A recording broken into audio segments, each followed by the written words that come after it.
Luke got arrested today and it was for public urination. It would have been funnier if I was taking a long wee and then he was like, hey, you. And then I was like, yeah. And he was like, you've made a big mistake. So we just arrived in South Africa. We've got to make a big call about whether we go to Lubumbashi or Tunduma in the morning. Our philosophy has always been not to plan our route too rigidly. And so the decision is made for us when we find a truck going north to Tanzania. We're a short way away from Lake Tanganyika now, and it's the last thing that actually stands between us and the unknown of the Congo.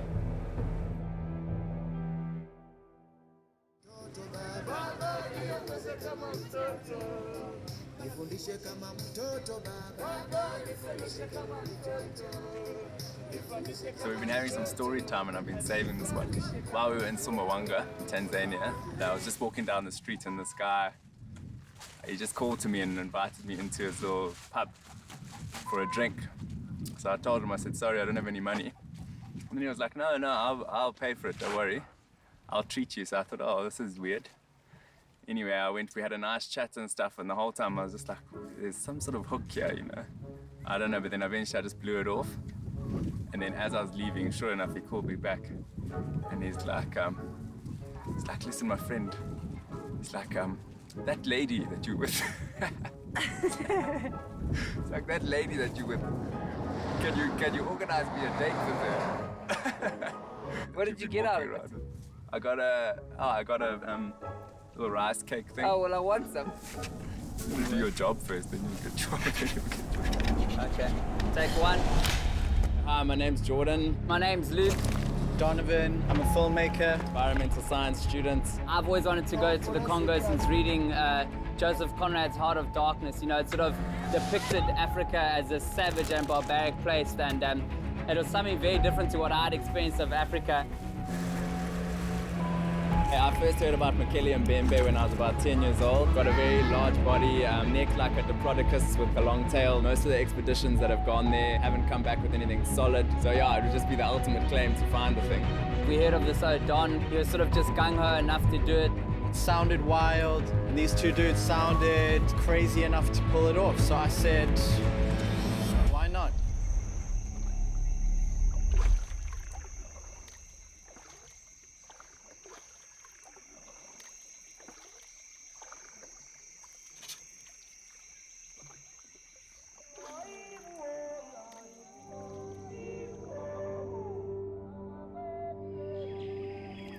So the main person coming from Mokele Mbembe to tell the one doctor, he said Mokele Mbembe coming from the lake, from the Chad. Because in the Chad, you know, the desert of Sahara. Yeah. Yes, before is the lake. Yeah. And after that, the environment changed and arrived to the Ubangi River. And after Ubangi River, it's good. Because Mokele Mbembe wants to live in the quiet place and the deep place and close to the tree, and in that place we finding the place to go.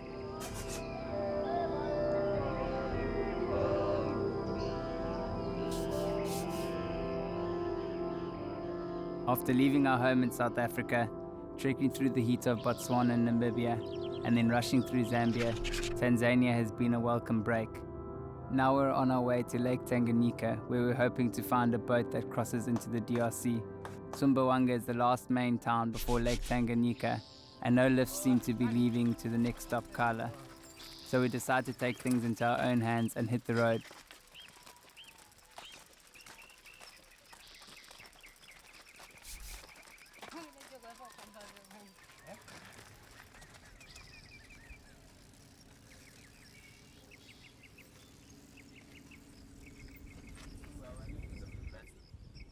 To open back, eh? Oh.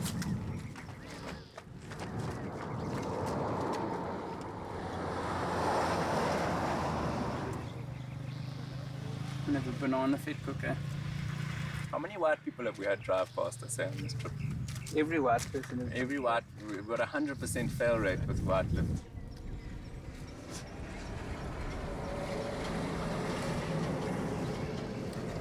Just laughed at us.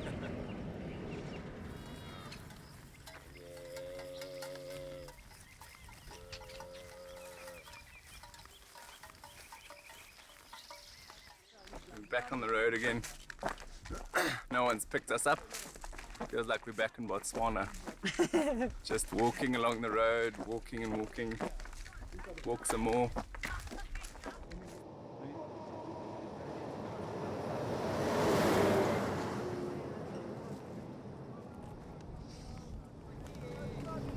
That's what we got to lift.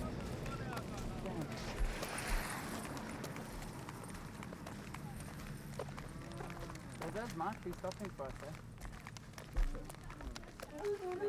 This ridiculously packed truck has stopped. We're hoping it's going to give us... It looks like they're stopping for a puncture, but rule number 2 is impose yourself. So hopefully this keenness will make it feel too bad to turn us down.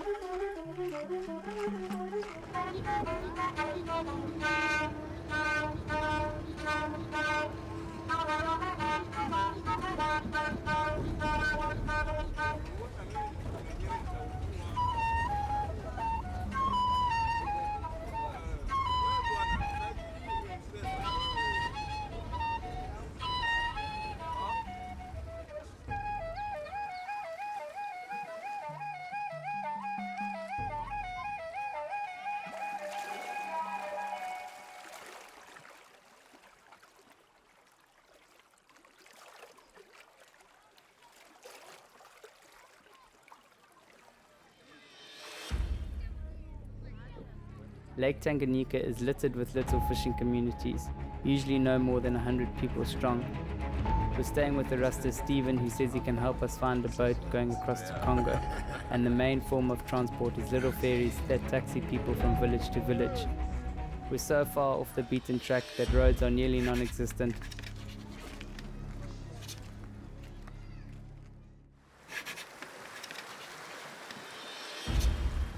Even though our desired entry point into the Congo, Kalemi, is just opposite us on the western banks of the lake, we can't find a boat, and so we're told to go to Kasanga, where there's a port that harbors ships transporting goods between Zambia, Tanzania, Burundi and the DRC.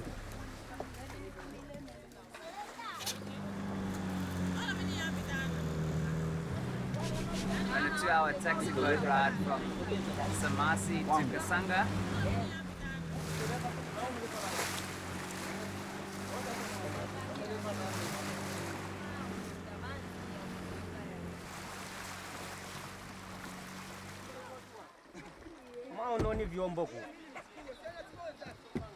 This is sort of our last village we stop at before going across to the DRC Congo, so I'd say we're a little bit nervous, but more than anything excited at the prospect of finally getting to our destination. And it's kind of like the only thing that stands between us is this kind of big mass of water, you know, that is Lake Tanganyika.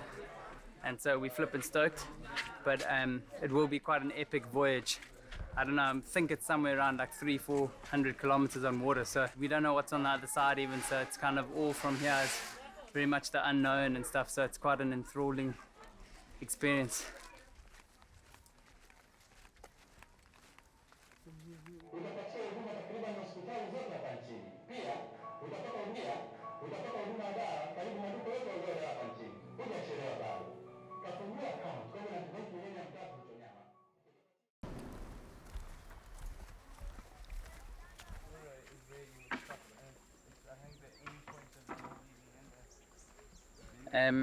We're trying to catch one of these sort of cargo boats, and these 2 boats here are from Burundi. They're going to Bujumbura, so it's not directly to the Congo, but Bujumbura is probably one of the closest places to get to the Congo, and it's high up. It would be a real help if we can catch one of these, so it's a little bit of sort of a fingers crossed kind of things, hoping that it all comes together.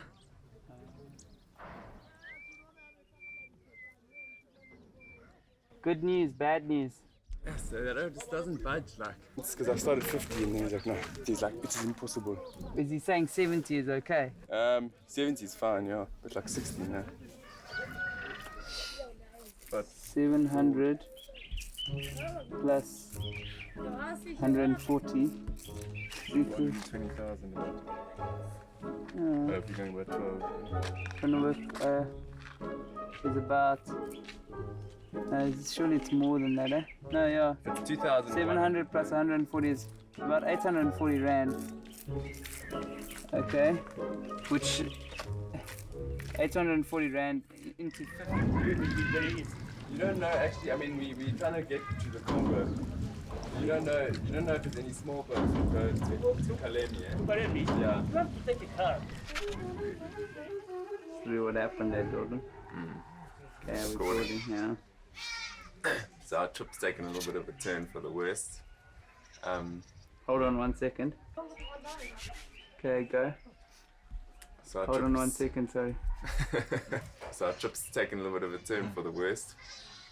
Don ate something that was funny, so he's been on the toilet for the past 3 days. That's probably why the filming's so bad, because Luke's doing it. The mic. Wait. There's something in my eye. Are you sure the mic's on before I start? Yeah. Hasn't been the most successful time in Kasanga. Failed boat attempt. Got taken in by immigration, I think, for looking like dodgy people around the harbour. Donovan was sick. Jordan's twisted an ankle. We missed our bus this morning. So it's been about a solid 2 out of 10. Yeah, it's hot there. All times. Yeah, all the time.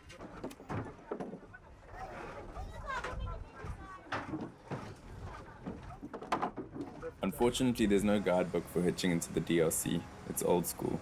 We ask for directions, and when they fail, we simply have to turn around and ask someone else. It's another double back, as this time we're told the only point of departure for cargo ships is Kigoma, on the northern end of the lake. It's our third attempt, but if successful, only a short hop across to Kalemi, and we're into the Congo jungle. So the other day we were on the bus, and this lady just gave me a chicken. I had to look after it on the whole way on the bus. And I don't know, something about having that chicken on my lap, I just kind of got quite attached to it. So we were just walking around the market in Kigoma, and I just saw this little fella sitting there in his cage. He just looked so delicious. So we bought him. Haven't had meat for a while. You think you can kill it? Yeah, definitely. Oh!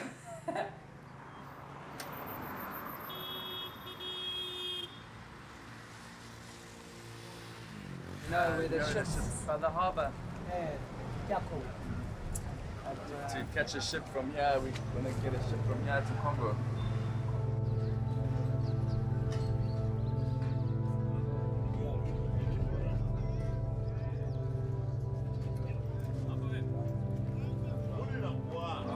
Transport in Africa normally leaves exactly on time, for like 12 hours late.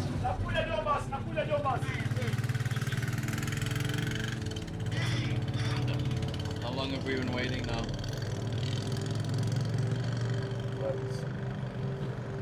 Been waiting about 9 hours. So I think we got another 3 or 4 to go. We'll see, that's when they said it's going to be. But it keeps changing, so.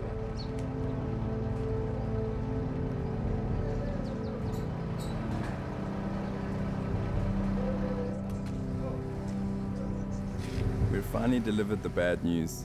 There is in fact no boat that can take us to Kalemi. The only other route is further north into Burundi, a country we've heard stories about, most notably the current civil unrest that is taking place. We're being forced into a route that we never wanted to take, but right now, it's the only option we have.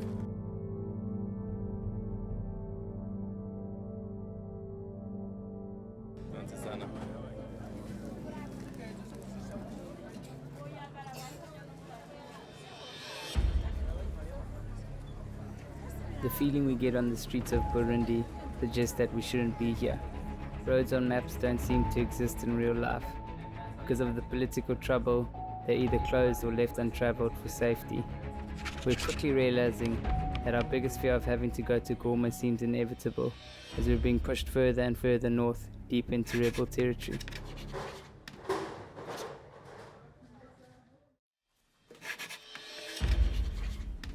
We've just found out that the Cibitoke border has been closed due to recent rebel attacks. apparently linked to a potential coup that's stirring beneath the surface here in Burundi, and so we have no choice but to continue north into Rwanda. I'm so tired. Where are we? We're in Bujumbura. We're on our way to Rwanda and then Congo. We've just been walking around Bujumbura. There's a lot of police and soldiers sort of everywhere. So initially when you get there, it's kind of quite intimidating. I've just been speaking to some local people and things, and they sort of say that as long as you're not a part of that side of it, part of the rebel groups that are cruising around, then you're fairly safe. Just your biggest threat is sort of getting caught in crossfire. They say actually Bujumbura is very quiet at the moment. A whole lot of people have left, and then they sort of say that any day they could come back and there could be a bit of a civil war going on between them and the government. But yeah, it's a weird vibe.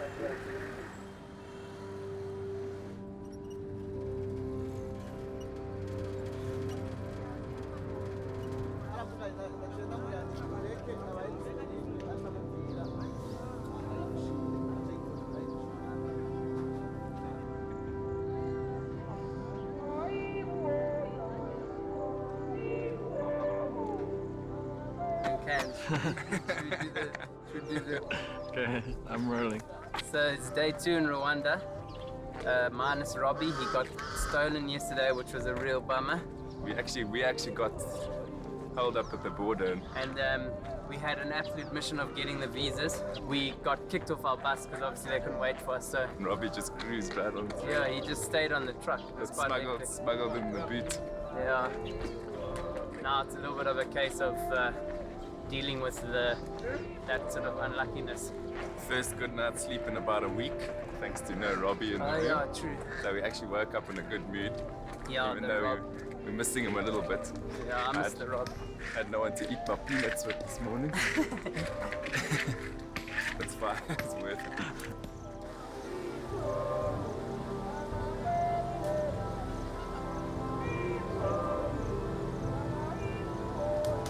Walking through Rwanda is beautiful but strangely eerie. Its tropical greenery feels like an oasis in contrast to Burundi, and it's as if we know that this is the calm before the storm.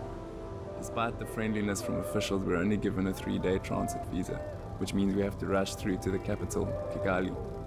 While we're getting caught up in the allure of Rwanda, the mystery of the DRC and Goma is already beckoning us forward.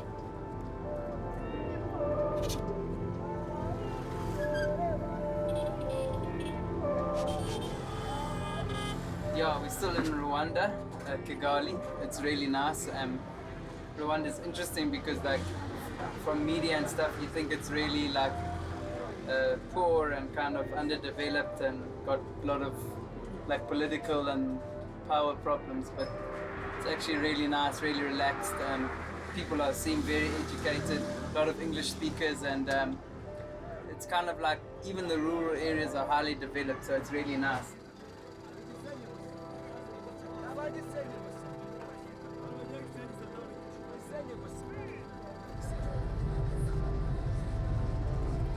Feels like you're cruising around Lord of the Rings. Like the Shire. Well, I must say, I've never seen a place that's just so productive. Every house has got a little garden or something. And it's different here. They're growing like carrots and spinach, and it's more like veggie garden type stuff. Arrived at Revival in Rwanda. We're literally about 10 or 15 steps from the Congo border. It's quite an exciting feeling. We're just sitting in a restaurant. We're having possibly our last good meal for a while. The food in Rwanda is amazing, and we've got absolutely no idea what's on the Congo side. From what we heard, it's monkeys, bats, and lots of cassava, which none of us really like. So this is it. On and off.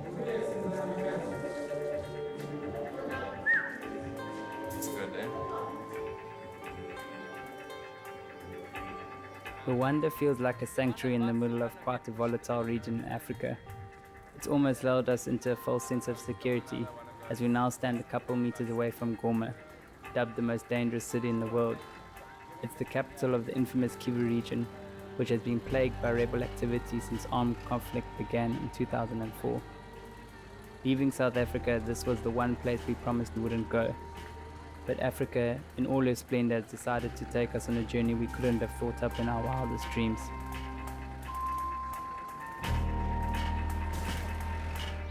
The further we go, the more we realize there's no turning back. And after a month on the road, covering more than 6,000 kilometers and crossing 7 countries, we can only hope that all this has been enough prep for us as we tackle the rest of our adventure.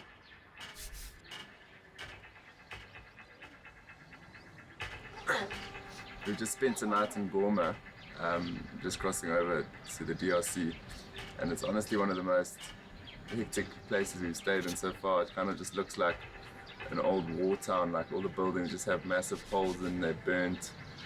The streets are all just this sort of muddy cobble. There's fires going on in the street. Even the people here just aren't the same as where we come from, Rwanda. They're just kind of very empty. Everyone's just sort of milling around. And there's just police everywhere, police and military. The banks are even guarded by like 7 or 8 policemen, which is, you just don't have that in South Africa. So yeah, it's quite hectic. We're on our way to Kisangani now, and we've just been warned by the policemen and the local people here that there's rebels all over the roads we're going. So we kind of have to do a bit of a sneaky maneuver by, we have to ask the people at the bus station there to pick us up further along the road, because apparently the rebels operate from there, and they sort of phone people along the road to give them the number plate and things of your car. So we're about to head out now, and then it could be a couple of days on the road before we reach there.